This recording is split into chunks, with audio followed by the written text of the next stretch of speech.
আজকের এই সচিত্র আলোচনায় হজের মতো একটি বিশাল এবং সুশৃঙ্খল আধ্যাত্মিক যাত্রাকে খুব সহজভাবে তুলে ধরা হবে। পবিত্র হজের এই 5 দিনের মূল কার্যক্রমগুলো আসলে কিভাবে সম্পন্ন হয় তা অনেকের কাছেই বেশ জটিল মনে হতে পারে। তবে এই ধাপে ধাপে সাজানো ব্যাখ্যার মাধ্যমে পুরো প্রক্রিয়াটি একেবারে পরিষ্কার হয়ে যাবে। তো চলুন আর কথা না বাড়িয়ে মূল বিষয়ে প্রবেশ করা যাক। আমাদের আজকের আলোচনার রূপরেখাটিকে মূলত 5টি ভাগে ভাগ করা হয়েছে। প্রথমে থাকছে 5 দিনের সামগ্রিক একটা টাইমলাইন। এরপর প্রথম দিন অর্থাৎ এহরাম ও মিনার কাজ, তারপর দ্বিতীয় দিন আরাফাত ও মুজদালিফার আমল, এরপর তৃতীয় দিন যা মূলত সবচেয়ে ব্যস্ততম দিন, এবং একদম শেষে শেষ 2 দিনের কাজ ও বিদায়। পর্ব 1 হজের 5 দিনের রূপরেখা। এই অংশে জিলহজ মাসের 8 থেকে 12 তারিখ পর্যন্ত চলা পুরো হজের মূল কাজগুলোর একটা ওভারভিউ বা সামগ্রিক ধারণা নেওয়া হবে।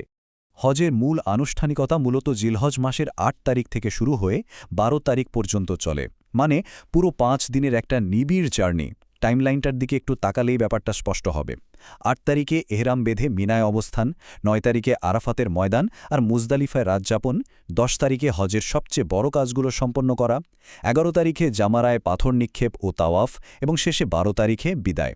একটার পর একটা কাজ একদম চেইন রিঅ্যাকশনের মতো চলতে থাকে। চলুন এবার প্রতিটি দিনের গভীরে যাওয়া যাক।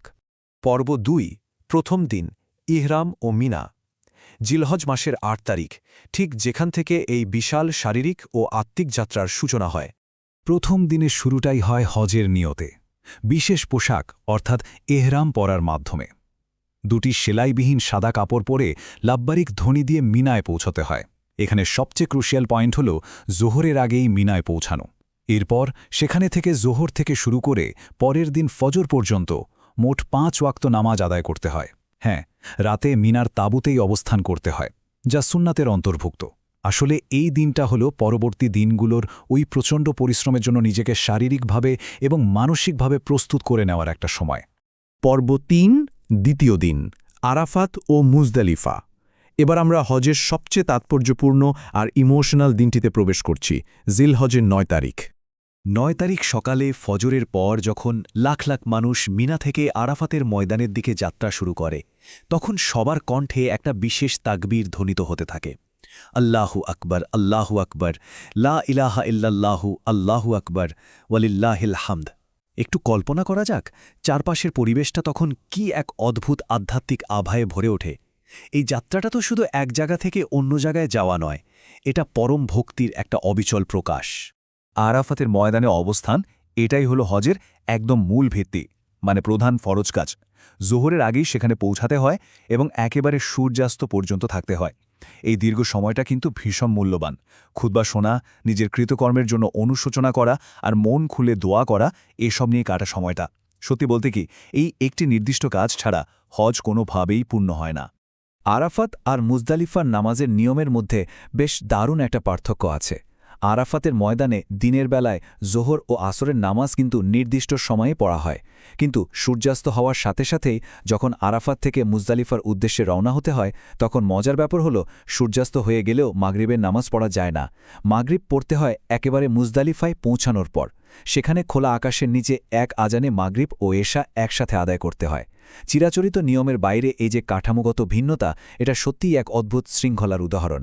পর্ব 4 তৃতীয় দিন সবচেয়ে ব্যস্ততম কাজসমূহ। জিলহজের 10 তারিখ। শারীরিকভাবে এই দিনটা সবচেয়ে বেশি চ্যালেঞ্জিং।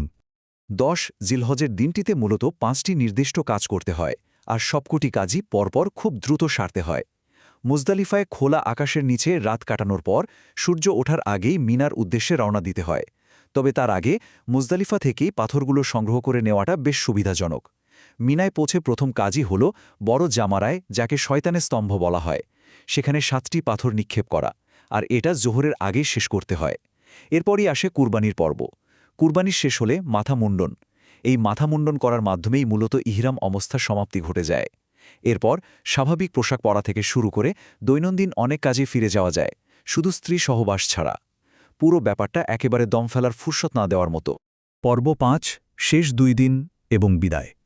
10 তারিখের সেই প্রবল ব্যস্ততা আর দৌড়ঝাঁপের পর 11 এবং 12 জিলহজের কাজগুলোর গতি কিছুটা ধীর। এই আধ্যাত্মিক যাত্রাটি এখন ধীরে ধীরে সমাপ্তির দিকে এগোতে থাকে। এখানে একটা অত্যন্ত গুরুত্বপূর্ণ বিষয় হল তাওয়াফে জিয়ারত এটাই হজের সর্বশেষ রোকন বা মূল স্তম্ভ, আর এটি সম্পন্ন করার একটা খুব কড়া ডেডলাইন আছে। 11 অথবা 12 জিলহজ সূর্য ডোবার আগেই কাবার চত্বরে এই তাওয়াফ শেষ করতে হয়। যদি কোনো কারণে 12 জিলহজ সূর্যাস্তের আগে এটি শেষ করা না যায়, তবে পেনাল্টি হিসাবে দম বা কোরবানির কাফফারা আদায় করতে হয়। এই পর্যায়ে 21 সংখ্যাটি বিশেষভাবে নজরে পড়ার মতো।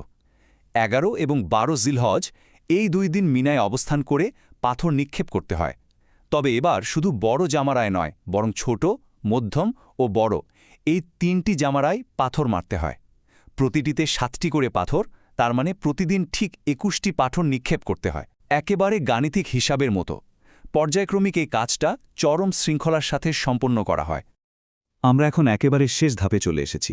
লজিস্টিক্যাল নিয়মটা হল 12 তারিখ সূর্য ডোবার আগেই মিনা ত্যাগ করতে হবে। কিন্তু যদি কোনো কারণে একটু দেরি হয়ে যায় আর সূর্যাস্ত পেরিয়ে যায়, তাহলে কিন্তু 13 তারিখেও মিনায় থেকে যেতে হবে এবং আরও 21টি পাথর নিক্ষেপ করতে হবে। কি চমৎকার একটা নিয়ম, তাই না? আর মক্কা ছেড়ে নিজের দেশে ফেরার আগে যে কাজটি করা একদম বাধ্যতামূলক, তা হল বিদায়ী তাওয়াফ। এর মাধ্যমেই মূলত পবিত্র কাবার কাছ থেকে আনুষ্ঠানিক বিদায় নেওয়া হয়। পরিশেষে একটা গভীর ভাবনার বিষয় দিয়ে আজকের এই আলোচনাটি শেষ করা যাক। লক্ষ লক্ষ মানুষের ভিড়ে এই সুনির্দিষ্ট আর কঠোর 5 দিনের সময়সূচিটি একেবারে নিখুঁতভাবে পালন করতে ঠিক কতটা শারীরিক শৃঙ্খলা এবং আধ্যাত্মিক সহনশীলতার প্রয়োজন হয়, তা একবার ভেবে দেখা যেতে পারে। এত বিশাল পরিসরে এতগুলো মানুষের একযোগে এই আত্মিক সমর্পণ সত্যিই এক বিস্ময়কর ঘটনা।